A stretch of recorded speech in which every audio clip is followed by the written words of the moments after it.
शौकीन ए मास्टर साहब हम राजमहल में तो टुकड़ी खा खा के दुबरा गेलिए आ ई शौकीन तो मोटेले जाय छे। हम तो बीक से हम दुबराल छे गे शौकीन, नहीं तो तोरो रहत हम मोटा जेतिए। आगे चिन्हवा जे चिन्हवा शौकीन गे यार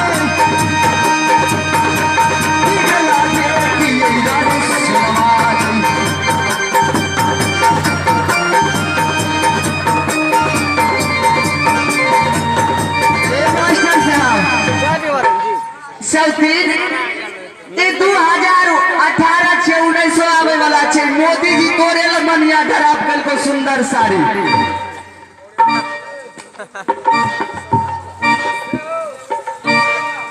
दूधू हाँ उससे गजब मत करो सब कहिए मैं परदास करूंगा।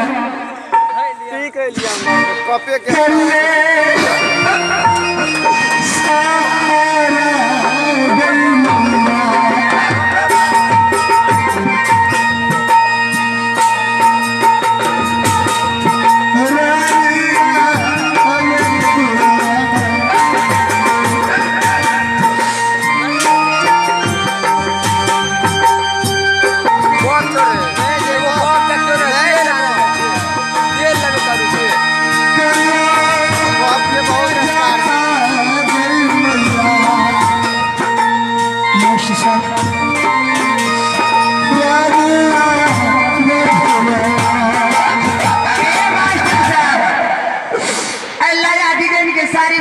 पतो नहीं चले छे कौन अचरा छे कौन की छे।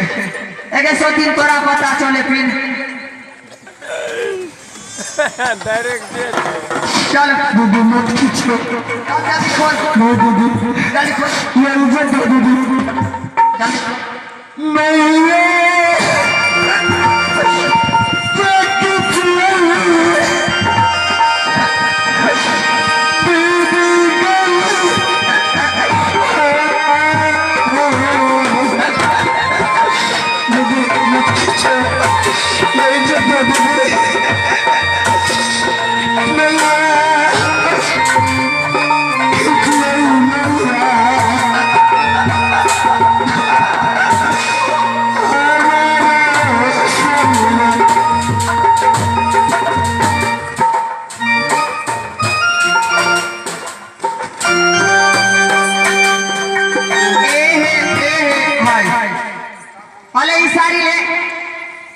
सारी हमर जे दल के रह से ई सर्टिफिकेट लगा लेके ए मास्टर से आम दियो ले मास्टर साहब ठीक छियै ना। अरे हिया हिया गइया बचैया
निकाल दिए 1 बज गई। अरे हमको तो मुलाकात करवा रहे थे कम से कम रानी से। अरे बाप रे बाप तोरा खातिर बड़ी 2-4 साल से जोगा कर रखना चाहिए। अरे बाबू तो बहुत दिन हमरा है अहाँ का कनू चल जाइए वो तो हमारा चोराइयों को रोटी खिया दे दूध पिया दे हर एक चीज हमरा से बेसी माने रह।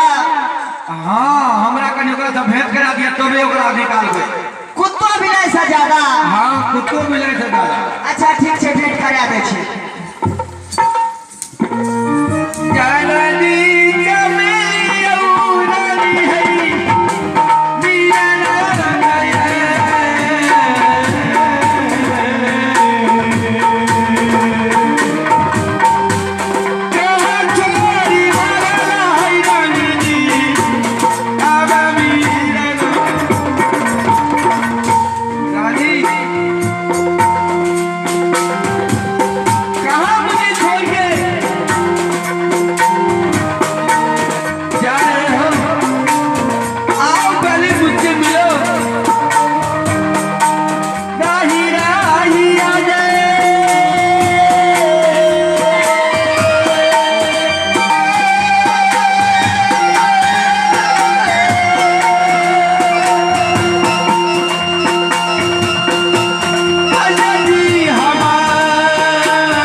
मास्टर है नहीं रहल जैसे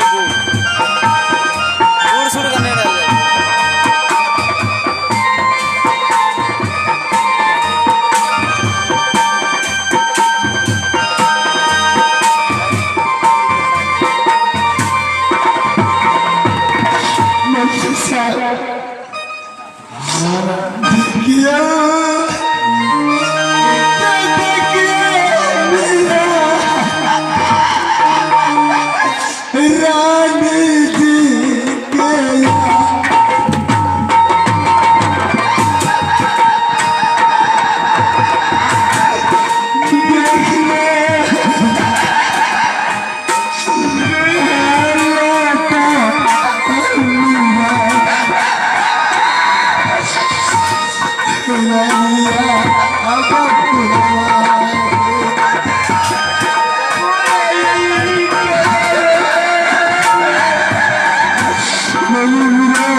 मैं भगवान की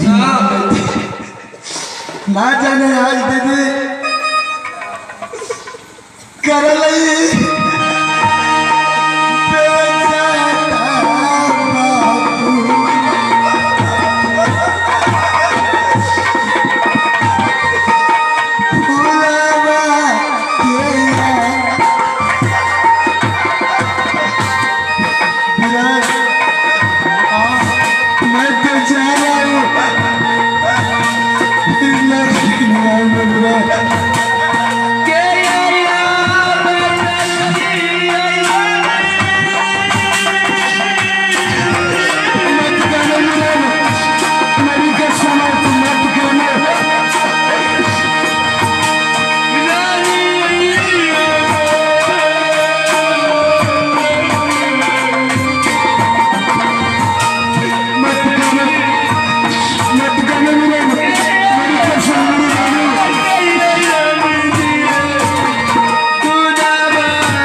मेरा आप तो मैं नहीं रहूं कौन देखेगा तुम्हें मैं जब तक गया मेरी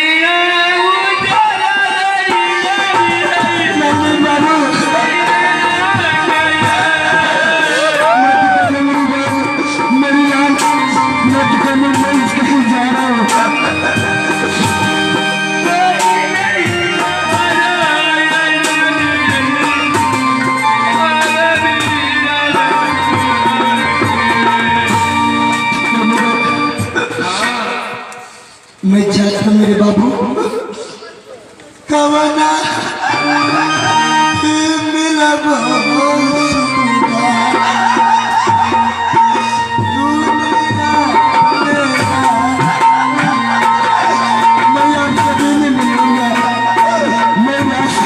नहीं रानी, मुझे छोड़ के नहीं जा सकती है तुम। मैया तो चाली जलितो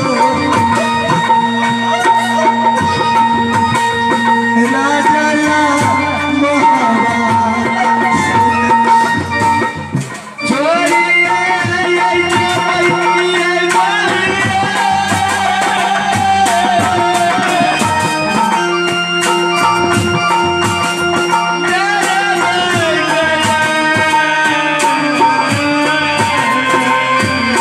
मैं भी नहीं रहूंगा रानी, मैं भी यहाँ से चला जाऊंगा। नहीं मेरे बाबू मत रहो दुनिया उजाड़ी गई, अब भी बाबू मास्टर साहब देखो रानी, मैं जा रहा हूँ अब इस जंगल में क्या होगा नहीं होगा कोई बात नहीं और एक बात मेरा देखिए सुगना छटका के रखिया हाँ मैया अरे मैया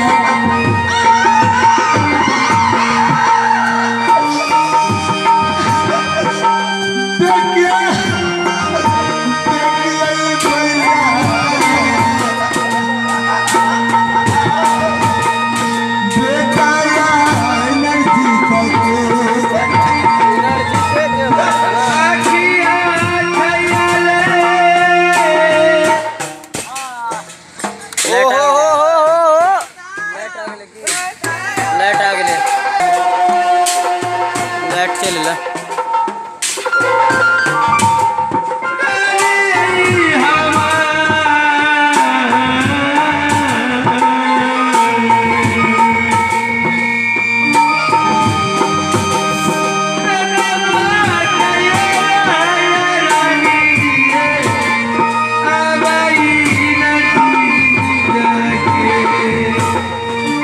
मास्टर साहब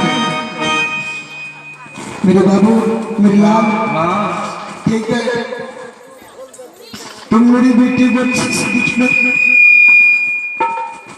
देखिया सुगा खेलो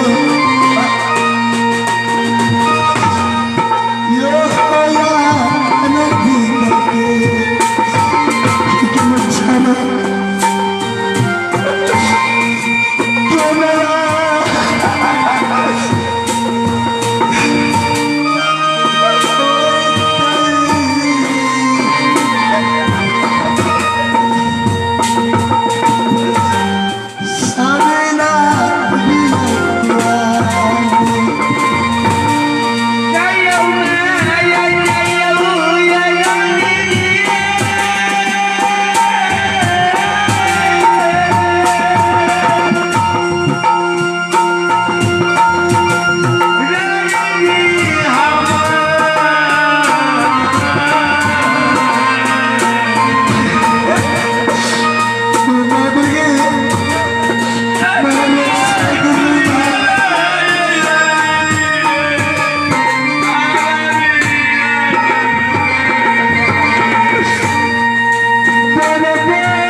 माँ दुर्गी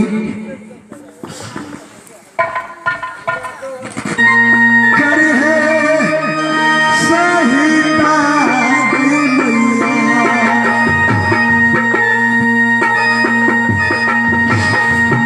बताया जनता को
रमेश जी आवाज सुनते हैं ताकि आप वापस स्टेज पावे। रमेश जी अभी स्टेज पे पहुंचे, जरूरी काम है, सीन दिखाना है।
सूरज से मर गई मैया जंगल के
बाबा ये तो एक दिन की बात ही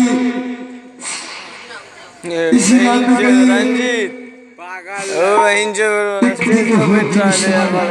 बाबा लाठी धागा जो मगा आएगा ना तो एक दिन जाने पड़ेगा फटला ये कपड़ा क्या देखी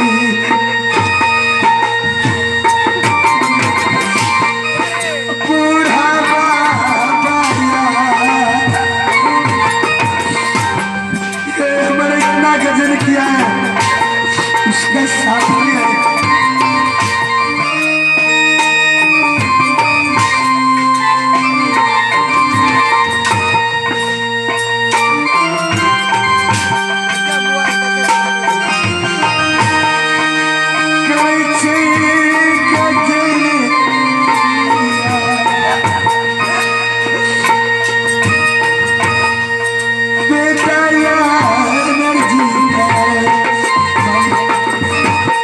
राज्य से चली जाती है दूसरी राज्य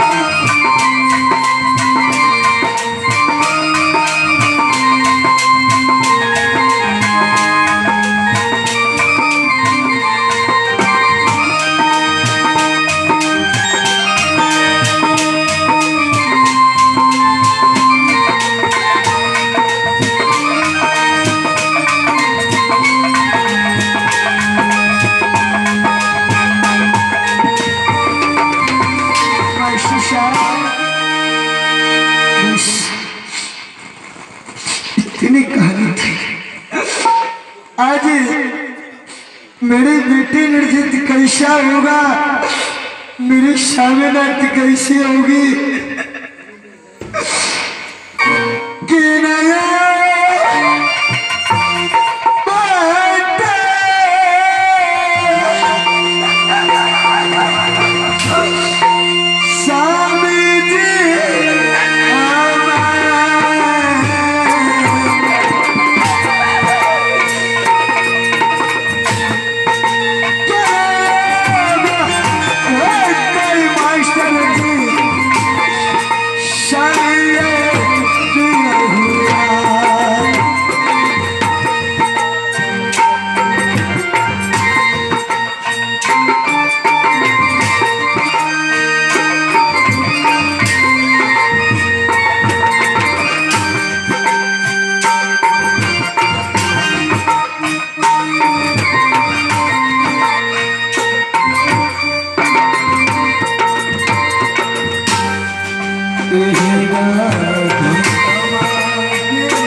जो गिरधर है, और मेरा नाम इंद्रजीत कुमार,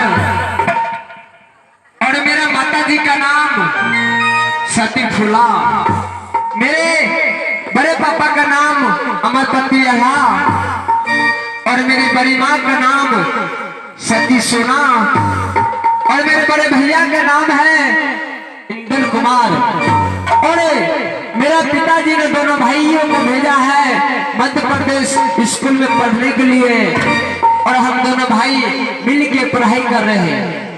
बहुत दिन से राज महापा से कोई समाचार नहीं आया, नहीं कोई चिट्ठी आया, नहीं कोई फोन आया, अभी तो कोई मिलने भी नहीं आया। हे भैया भाई, चलो स्कूल में मन से पढ़ेंगे और पढ़ लिख के बड़ा होशियार बनेंगे, नौकरी करेंगे, मन से पढ़ेंगे भैया। आए मन से पढ़वई बाबू सब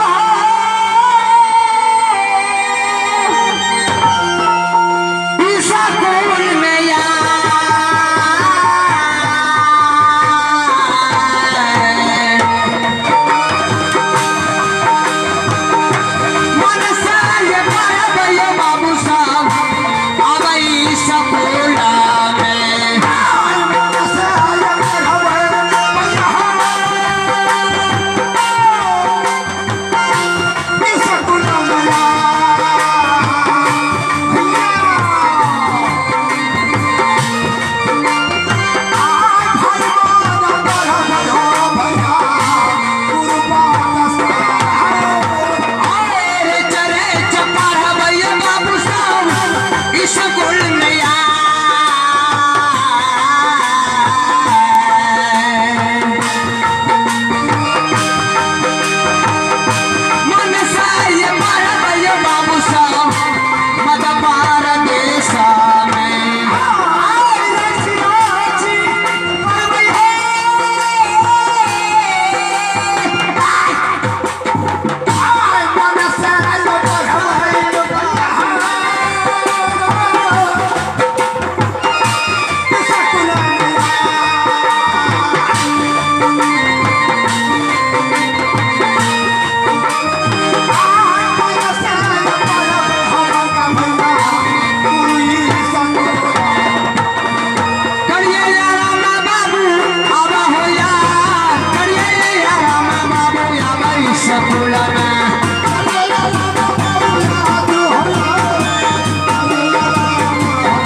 भैया मानो बचन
बाप सूत्या नहीं गई थी।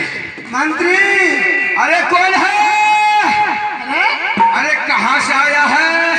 क्या बात है? अरे भैया कौन हो? अरे मंत्री अरे क्या बात है? कहाँ से आए हो भैया? अरे तुम चिंता नहीं हो आजकल में क्या?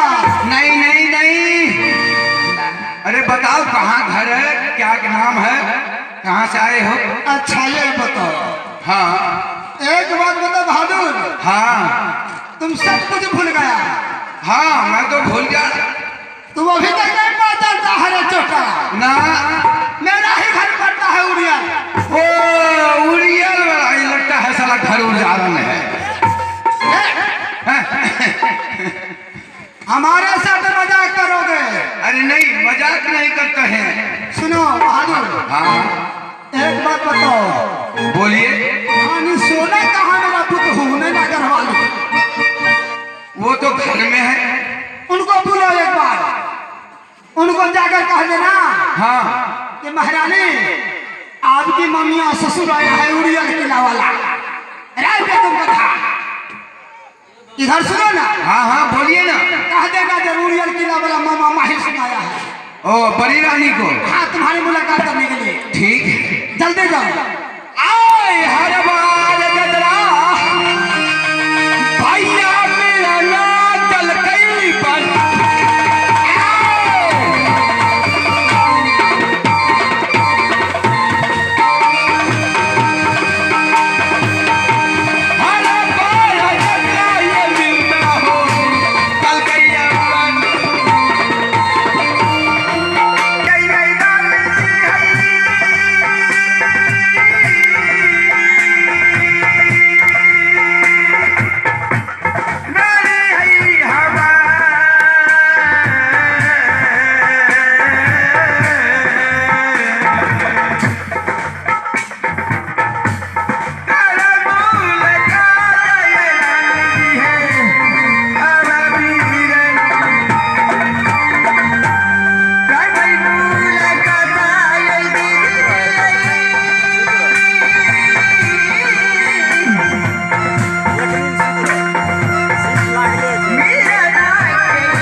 मैं अपने माल में सो रही थी बीरन।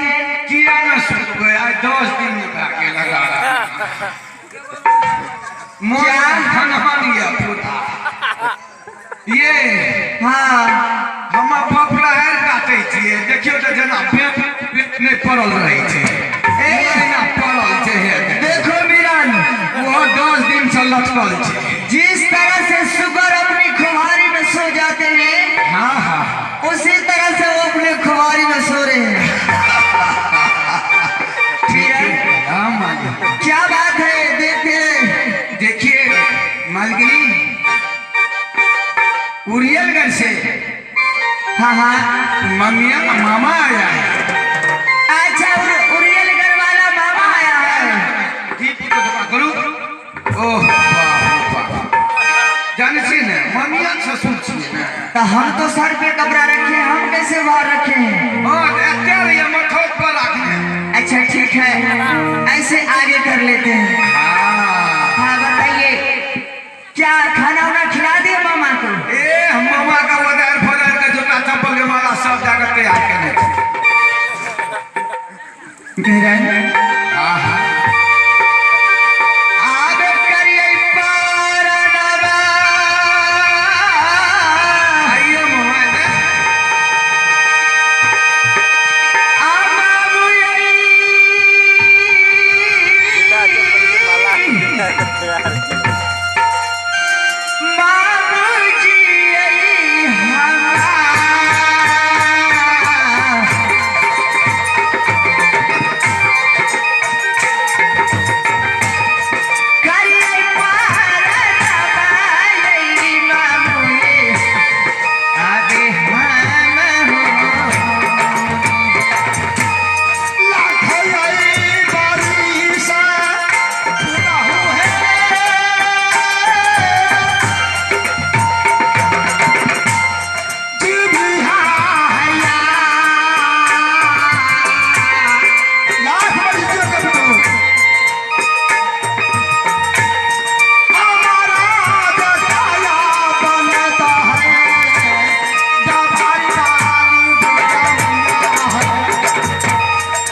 याद किया है, कोई बात है मामू? अरे पगली, तुम्हें अभी तक मालूम नहीं है कुछ क्या? ना अभी तक तुम याद में नहीं आती हो? हाँ पगली, क्या बात है मामा, बताएंगे तब तो। अरे क्या बताऊं पगली, मुझे बहुत अफसोस लगता है, चिंता तुम्हारे चिंता में मुझे भी खाना अच्छा नहीं लगता है पगली। क्या नहीं अच्छा लगते हैं मामा? सुनो, मोरंग वाले नैनागर वाले बुतरू, हाँ हाँ मामू बताइए ना। साला रोटल भी निकल गया और सर्दी फूला भी निकल गई। अब ये चटाया बना गए, पुतहू रही गया। एक नाग बच गया, एक नाग बच गया बूढ़े है, दूधा क्या राजा कौन सा, एक नाग बच गया हरी बस पड़ी। मामा आपका क्या कहना है, आप सीधी बता दीजिए। देखो पगली, मैं तुम्हें एक रास्ता बताता हूँ। हाँ हाँ रुदल का एक बेटा बच गया इंद्रजीत, हाँ हाँ मामू। तुम उसे मार सकती हो? आहै जन्मा के छुगला।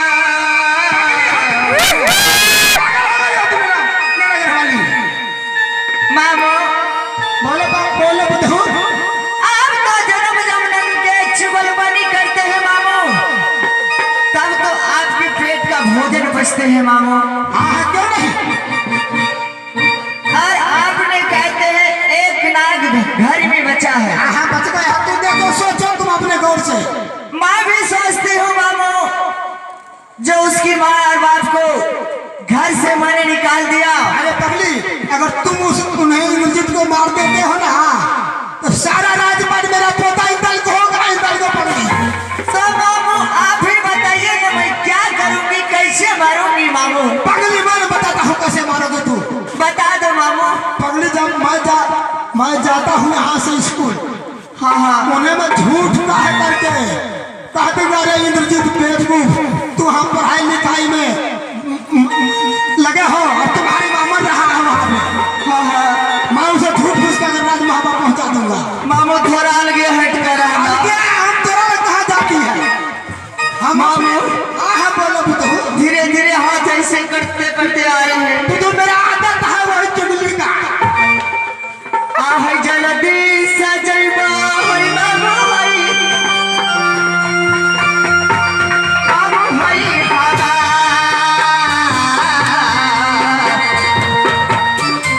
मैं जाता हूँ यहाँ से स्कूल। दिया यही खबरी आया मामू दिए, ओहो तू समान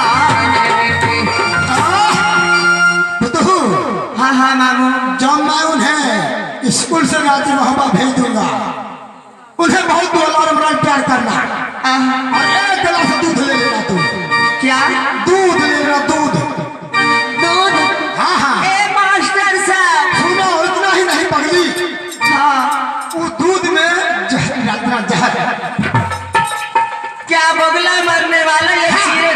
वही बगला मरने वाला, थोड़ा एक पुड़िया ज्यादा उसमें गिरा देना। मामू हाँ हाँ इस टाइम तो सिंबल बाजार बंद होगा, किसी माँ बहन से ढील का दवाई ले लेंगे, वही पिला देंगे। सबसे अच्छी वही होगा। ठीक है मामू, आप जाइए ना। दूध पिला देना, उसको पी लेगा, थोड़ा देर में अपने बढ़ जाएगा। ठीक और है। सारा महाबागा राजभर मेरा पोता इंदल का नाम से हो। बस बस बस, पूरा राज अक्कल गोठी लिखे रहते हैं मामू। आप अच्छा करा ये फांसी, मास्टर जी क्या लई हो?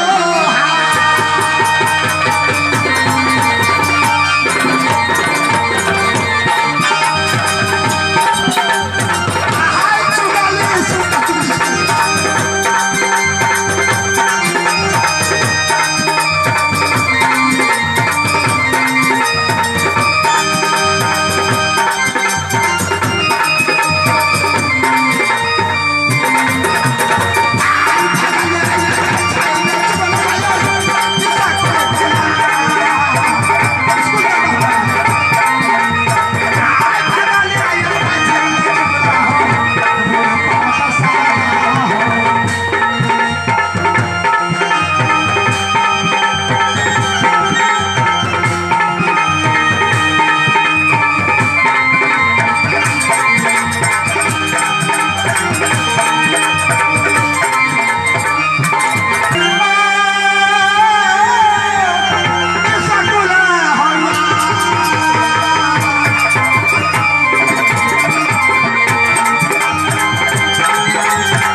अरे इंद्रजीत, लगता है दादाजी आया है। अरे तुम दोनों भाई मुझे पहचान नहीं कर सकते हो क्या? हाँ दादाजी पहचान लिया हूँ। तो तुम लोग बोलते हो क्यों नहीं होते? दसना जोड़ी जिया जिया दादाजी हो। क्यों नहीं क्यों नहीं क्यों नहीं? करिया पारना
बहुत अच्छा होता है पढ़ाई लिखाई। हाँ इंदल, हाँ तुम थोड़ा देर के लिए 5 मिनट बैठ कर पोता इंद्रजीत से तेरा कुछ बात है मेरा छोटे चोरी का।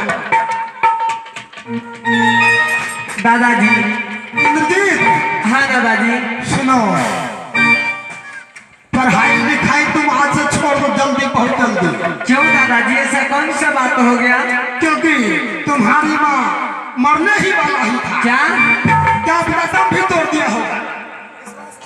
दादाजी, मैं कैसे विश्वास कर लूंगा? पागल है लड़का, पागल है। ठीक है मैं जाता हूँ। नहीं नहीं दादाजी, बताता हूँ। दादाजी नहीं मुझे छोड़ना पड़ा। नहीं नहीं, मुझे विश्वास हो गया। मैं झूठ बोलता हूँ क्योंकि मेरा दादाजी कभी झूठ नहीं बोलता है। कभी नहीं। ठीक है दादाजी। झूठ बोलता तो मैं क्या होगा ना किला का सिगरेट नहीं लाता।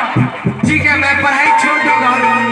क्या करना होगा मुझे? यहाँ से तुम इंदल को कह दो। हाँ हाँ जो भैया मुझे 2 बजे छुट्टी चाहिए। ठीक है दादाजी। मैं छोटा हूँ, मुझे माँ को याद आ गया, मुझसे मिल कराता हूँ। हाँ हाँ और यह बात नहीं पता तो भला नहीं चला। ठीक है दादाजी।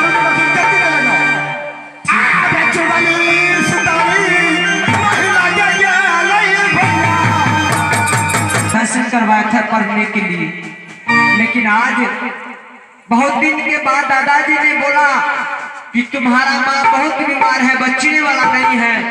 अभी लंबे स्कूल छोड़ के राज मोहब्बा माँ के पास चले जाओ, माँ से मुलाकात करो।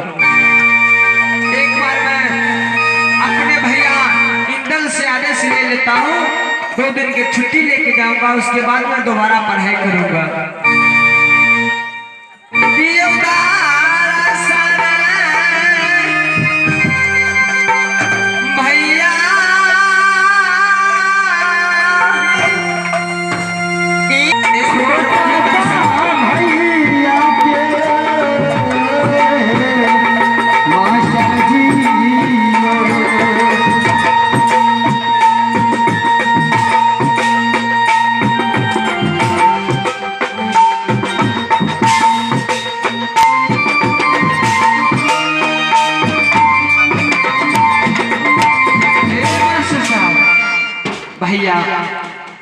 आइए।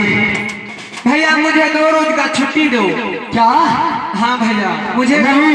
मुझे माँ की बहुत आ रहा है, याद आ रहा है। सिर्फ 2 रोज रुक जाओ, उसके बाद साथ चला जाएंगे दोनों भाई। नहीं भैया, अगर 2 रोज रुक जाऊंगा तो बहुत ही मुश्किल में पड़ जाऊंगा। मुझे आज ही अभी लग मुझे 2 दिन का छुट्टी दो।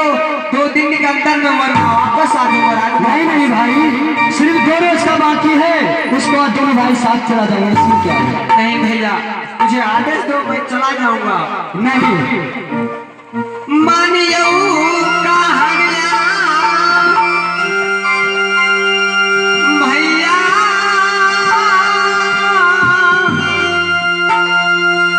एनर्जी के भैया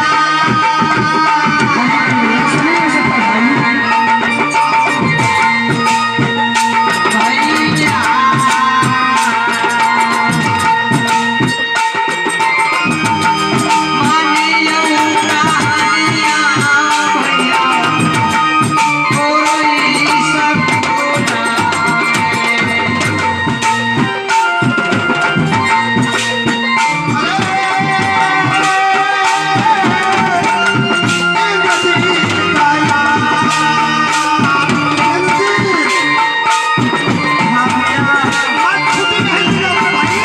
नहीं भैया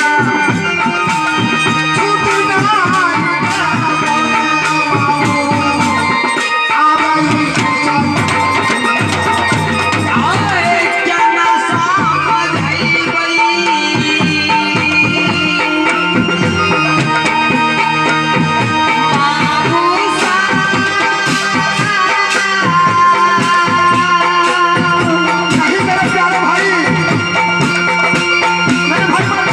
बाबू भैया जी के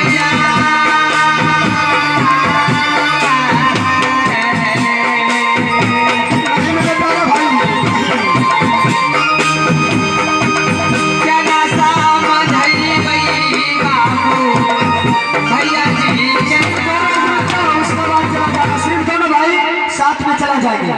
नहीं भैया मुझे जाने दो, नहीं तो मैं भाग कर चला जाऊंगा भैया। नहीं, ऐसा नहीं हो सकता है। भैया हाँ, मेरी माँ बहुत बीमार है, मेरी बात क्यों नहीं मानते हो? नहीं, अगर ऐसा रहता तो दादाजी खुद हमको भी बोल देता। उस टाइम आप नहीं थे दादाजी, आपको आवाज लगा, लेकिन आप नहीं थे, आप कहीं घूमने घामने चले गए थे। देखो इमरजीत, पढ़ने के लिए आए हो, सीधा पढ़ो, ठीक है? भैया मुझे या छुट्टी दो कि मैं चला जाऊंगा, ये बताओ। मैं बोल दिया छुट्टी नहीं मिलेगा तो नहीं मिलेगा। लगता है मुझे अपने मर्जी से लड़के जाना पड़ेगा, यहाँ से नहीं छुट्टी देगा। नहीं, ऐसा नहीं हो सकता है। ठीक है इमरजीत, मेरा चाचा रुदल और मेरे चाचा फूला को मालूम न होना चाहिए। नहीं होगा भैया जी, ये मालूम नहीं होगा। नहीं तो मेरा चाचा कहेगा इंदल मेरे सुपुत्र इंदल से धोखेबाजी किया, अपना पढ़ाई करता है स्कूल में और मेरे बेटे को वापिस भेज दिया राज महता। ठीक है भैया जी। ठीक है भाई, तुम आज जाओ, तुम कल के बाद कर सकते हो भाई। ठीक है भाई। ठीक है भाई, जाओ। अब मैं मध्य प्रदेश स्कूल से राज महापा अपने माता पिता के नजदीक जा रहा हूँ, और दादाजी ने बोला था कि तुम्हारा माँ बचने वाला नहीं है। राज महापा मैं किसी को नहीं देखता हूँ, मंत्री को नहीं देखता हूँ, कोई नजर नहीं आता है। महल सुन से लग रहा है। क्या वाकई में मेरा माता जी बीमार है? मैं मीरन जी को आवाज लगाता हूँ, उसी से पता करूंगा कि माँ सही में मेरा बीमार है कि मामा जी दादाजी झूठ बोल के